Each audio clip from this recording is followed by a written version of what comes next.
현재 중국은 한국의 제11위 교역국이자 수출국이며 무역 흑자국이다. 1992년 수교 초기 63억 달러에 불과하던 무역에서 2020년 2,415억 달러로 38배 증가하였다. 우리 무역에서 중국이 차지하는 비중은 동기간 4.0%에서 24.6%로 크게 확대되었고, 수출과 수입은 각각 49.1배, 29.4배 증가하면서 중국은 우리의 최대 수출 대상국이자 수입 대상국으로 부상하였다. 한중 무역은 수교 초기 단순 경공업 및 중화학 위주에서 최근 반도체, 디스플레이 등 고부가가치 품목 중심으로 빠르게 전환되고 있다.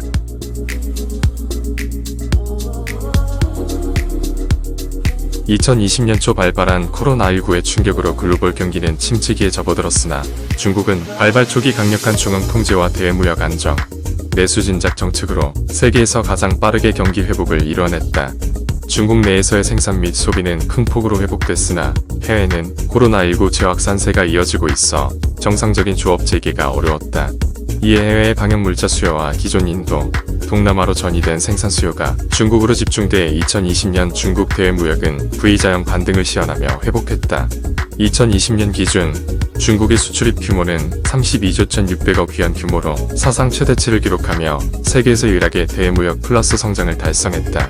2021년 상반기 중국 대외무역 총교역액은 전년 동기 대비 27.1% 증가한 18조 700억 위안으로 미국, 일본, 한국은 여전히 교역액 규모 상위 세계 파트너 국가로 자리했다. 중국의 투자 유치 규모가 2021년 사상 최대치를 기록했다. 안정적인 외자 지원 정책, 외투 기업 서비스 보장이 강화 등에 힘입어 코로나의 영향에도 불구하고 중국 외자 유치는 안정적인 성장을 이뤄냈다. 상무부에 따르면 2020년 중국기 금융권 실사형 외자는 9,999억 8천만 위안으로 전년 동기 대비 6.2% 증가했으며 해당 금액을 달러로 환산할 경우 1,443억 7천만 달러로 사상 최대치다. 중국 신설 외자 기업의 수는 2020년 기준 총 38,570개사로 이는 하루 평균 100여 개사씩 설립되는 수치이다. 업종별로는 서비스업이 7,767억 7천만 위안으로 13.9% 증가해 77.7%를 차지했다. 하이테크 산업 외자 유치는 11.4%, 하이테크 서비스업은 28.5%, 연구개발 78.8%, 디자인 서비스 52.7%, 과학기술성과 전환 서비스 15.1%, 정보 서비스는 11.6%로 각각 증가했다. 지역으로 보면 중국 동부 지역의 강세가 뚜렷하다. 동부 지역 외국인 투자는 8.9% 증가해 88.4%를 차지했으며 이중 장수, 광둥, 상하이, 산둥, 조정 등 주요 투자 유치 지역은 각각 5.1%, 6.5%, 6.6%, 20.3%, 18.3% 증가했다. 산발적 코로나19 재확산, 국제원자재 가격 급등세 지속, 자연재해, 전력난 등 불확실 요인들의 복합적 작용으로 중국 경기 회복세가 완만한 둔화 국면에 진입했다.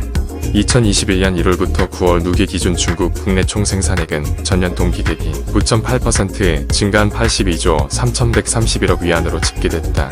3분기 중국 경제 성장률은 4.9%, 분기별 경제 성장률이 1년 만에 5%로 하회했다. 최근 다수의 국제기구, 연구기관이 중국 경기 하방 압력에 대해 우려를 표하기도 했으나 일각에서는 여러 악재가 겹치면서 지난 3분기 중국 경제가 저점을 찍었다며 4분기부터 다시 반등세로 전환할 것이라는 낙관론도 제기되고 있다. 그러나 2022년 중국 경기는 1분기, 2분기, 3분기, 4분기 순으로 잠재 성장률과 일치한 5에서 5.5%의 성장률을 실현할 것으로 전망된다. 올해 중국은 안정 최우선, 안정 속 성장의 경제 운용 방향에 따라 경기 부양책을 완화할 것으로 보인다.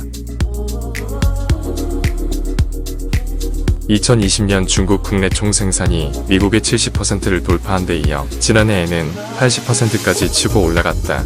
두 나라의 패권 경쟁이 더욱 치열해질 전망이다.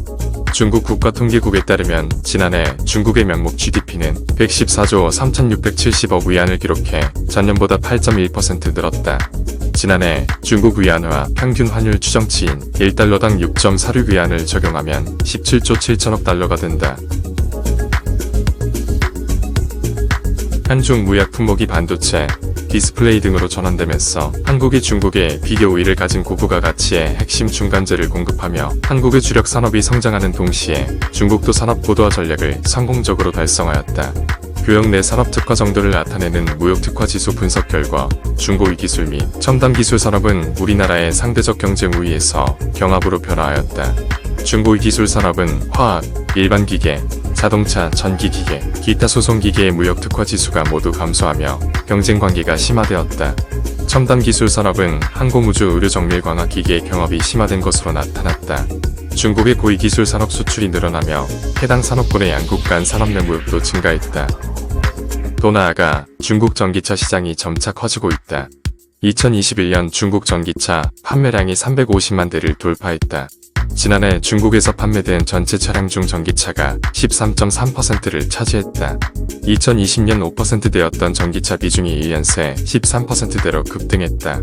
시진핑 중국 국가주석이 2060년 탄소 중립을 선언한 후 중국은 전기차 전환에 더 속도를 내고 있다. 위샹 샤오펑 리오 등 전기차 전문 스타트업이 끊임없이 새 차를 출시하고 허웨이바이드 등 테크 기업들도 줄줄이 전기차 시장에 뛰어들었다. 폴크스바겐, BMW 등 외국 전통 완성차 회사들도 중국 시장을 겨냥해 전기차를 쏟아내고 있다. 2025년 전체 신차 판매 중 신에너지 차량 비중을 20%로 높인다는 게 중국 정부의 계획이다. 중국이 2019년 말 공개한 2025년 전기차 비중 목표치는 25%였으나 2020년 11월에 이 목표치를 20%로 다시 낮췄다. 샤오펑 모터스 최고 경영자는 2025년 중국 신차 판매량의 35% 이상이 신에너지 차량이 될 것이라고 예상했다. 2021년 중국은 14차 5개년 계획 기간을 시작하며 품질 성장 기조를 내세우고 있다. 과거 낮은 노동원가에 기반한 고속 발전 시기를 지나 이제 고부가 가치를 창출하는 고품질 성장 기조를 견지하겠다는 의미다. 이와 같은 정부 기조 아래 중국 내에서 일자리의 중요성은 갈수록 커지고 있다. 중국은 지난 70여 년 동안 세계 역사상 가장 규모가 크고 빠른 도시화를 겪으면서 상주인구 도시화율이 50년대 초기 10.6%에서 2020년 63.89%로 연평균 0.74% 수준으로 크게 높아졌다. 이러한 도시화의 가속 현상은 갈수록 많은 농촌 인구를 도시로 진입하게 했고 도시 취업 인원 수와 비율도 끊임없이 증가시켜왔다. 중국에서 두부를 팔겠다고 도전장을 내민 풀무원이 중국 진출 10년 만에 흑자를 달성한 데 이어 넘치는 수요를 따라잡기 위해 공장을 추가로 증설하는 등 대륙 공략의 속도를 내고 있다. 사드 사태 이후 대다수 한국 기업들이 중국 사업을 축소하는 것과 반대로 오히려 적극적으로 영토 확장에 나서고 있는 것이다. 풀무원 중국법인 푸메이도는 3일 중국 베이징 핑구구의 베이징 2공장을 준공했다고 밝혔다. 푸메이도가 300억 원을 투입해 베이징 1공장 옆에 지상 3층, 면적 12,146제곱미터 규모의 2공장을 건설한 것은 기존 설비로는 밀려드는 주문을 감당할 수 없어서다. 두진우 풀무원 중국법인 푸메이도 대표는 이 공장은 세계에서 2대밖에 없는 최신형 전자동 생산 시스템을 갖추고 있다며 이 공장 준공으로 중국 내 두부 생산 능력이 연간 1,500만 모에서 6천만 모로 4배 커졌다고 말했다. 2020년 중국 내에서 코로나19가 확산되면서 중국 지방의 두부 공장들이 잇따라 문을 닫았다. 그 빈자리를 풀무원이 파고들었다.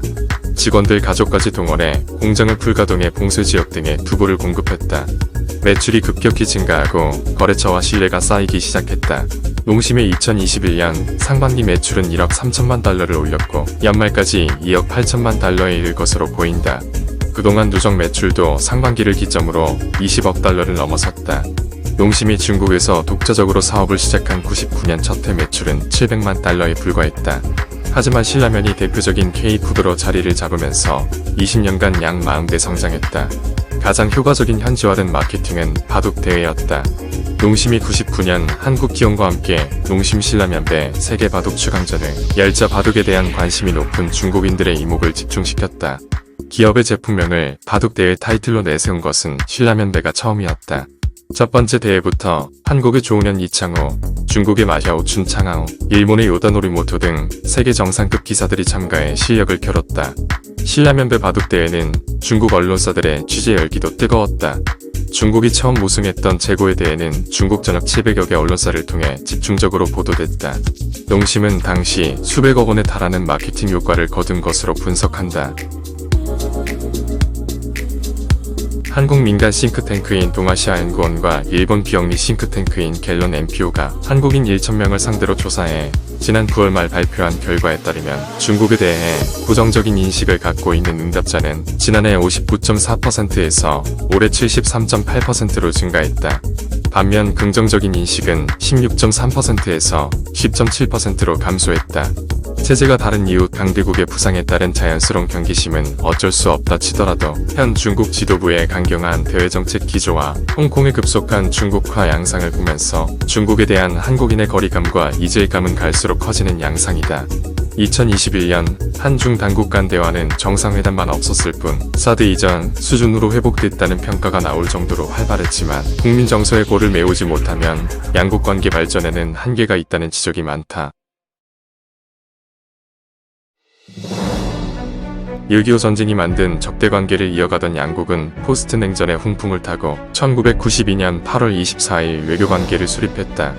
노트북 당시 대통령의 북방외교, 1989년 육사 테난먼 사태 유혈 진압 이후 덩샤오핑의 외교적 고립 탈출 시도 등 쌍방의 전략과 이해가 맞아떨어진 결과였다. 한중 교역의 비약적 증가 속에 양국은 경제규모 면에서 세계 10위 수준과 2위로 각각 발돋움했다. 명목 기준 한국의 국내 총생산은 1992년 3,560억 달러에서 2020년 1조 6,310억 달러로 3.6배 증가했고 같은 기간 중국은 4,920억 달러에서 14조 7,230억 달러로 28.9배 폭증했다. 2015년 12월 발효된 한중 자유무역 협정은 양국 관계의 중요한 이정표가 됐다. 한국 입장에서는 양국 경제 교류를 증진시키는 동시에 과도한 대중국 의존도가 대외 정책의 운신폭을 제한하지 않도록 하는 안전판 찾기를 모색해야 할 상황이다. 그와 동시에 중국도 북핵 위협 등과 관련한 한국의 정당한 안보상 이해를 존중하도록 만드는 외교력 발휘가 절실하다고 전문가들은 말한다.